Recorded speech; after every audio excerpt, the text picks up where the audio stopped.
कुचिसाका ओना की story, Japan की सच्ची घटना।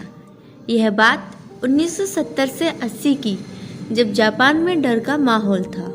डर एक ऐसी चीज का जो है या नहीं पता नहीं। डर एक ऐसी चीज का जो दिखने में तो बहुत सुंदर थी, लेकिन उसके द्वारा दी गई मौत बहुत खौफनाक हुआ करती थी। डर उसका जिससे जापान के लोग डरते थे। आज हम बात करेंगे कुचिसाकी ओना के बारे में। जापान के सुनसान रास्तों में कुचिसाकी ओना चेहरे पर सर्जिकल मास्क पहने ज्यादातर बच्चों को अपना शिकार बनाती थी। उसका चेहरा सर्जिकल मास्क से ढका होता था और वह बच्चों के पास आकर उनसे पूछती है, क्या मैं सुंदर दिखाई देती हूँ?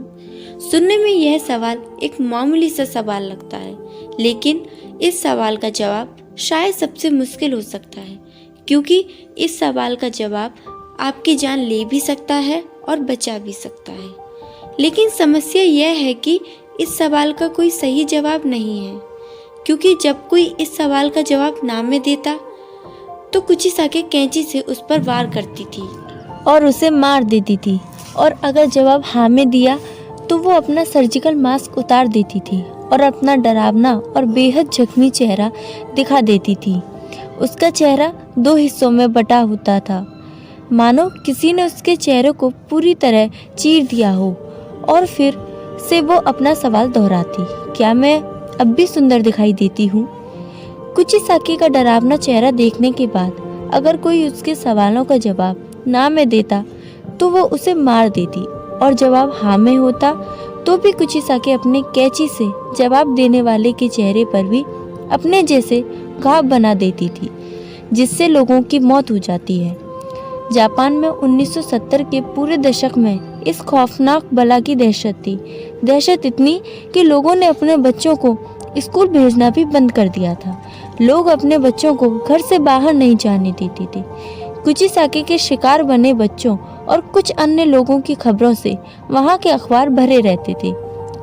ऐसे बहुत से लोग थे जिन्होंने यह भी दावा किया कि उन्होंने कुचिसाकी ओना नाम की इस आत्मा को देखा है। उन दिनों इस खतरनाक चलती फिरती मौत की दहशत इतनी बढ़ चुकी थी कि जापान सरकार को स्कूली छात्रों को पुलिस प्रोटेक्शन देनी पड़ी, ताकि बच्चे बेखौफ स्कूल आ जा सकें। लेकिन फिर भी कुचिसाकी ओना ने अनेकों बच्चों को अपना शिकार बनाया। लेकिन वो ऐसा क्यों करती थी? ये कहानी शुरू होती है जापान के इयान पीरियड के दौरान।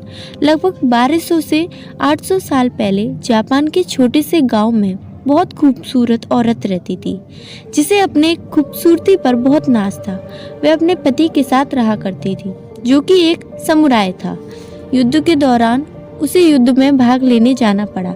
जब वह युद्ध से वापस आया तो उसने अपनी खूबसूरत पत्नी को किसी गैर व्यक्ति के साथ आपत्तिजनक स्थिति में पाया। यह देखकर वो समुराय बहुत क्रोधित हो उठा और अपनी तलवार के एक ही वार से अपनी बीवी को पूरी तरह घायल कर दिया। इस तलवार के घात से उस औरत का मुंह बुरी तरह फट गया। इतना कर वो समुराय हमेशा हमेशा के लिए अपना घर छोड़कर चला गया। समुराय के तलवार के घात ने उस औरत के सुंदर चेहरे पर एक बेहद भद्दी और डरावनी स्माइल जैसा घाव बना दिया था। जब उस औरत ने अपने चेहरे का यह हाल देखा, तब उसे यह महसूस हुआ कि जिस खूबसूरती पर उसे नाज था, वह चेहरा अब बेहद डरावना दिखाई देता है। वो खूबसूरत औरत मर गई और लोगों को लगा ये कहानी खत्म हो गई। लेकिन लगभग 800 साल बाद वो फिर से जाग गई और एक खतरनाक रहस्य बन गई, जिसे कहते हैं कुचिसाकी ओना। आज भी जापान के कई लोगों का मानना है कि कुचिसाकी ओना आज जापान की सुनसान गलियों में घूम रही है, अपने शिकार की तलाश में।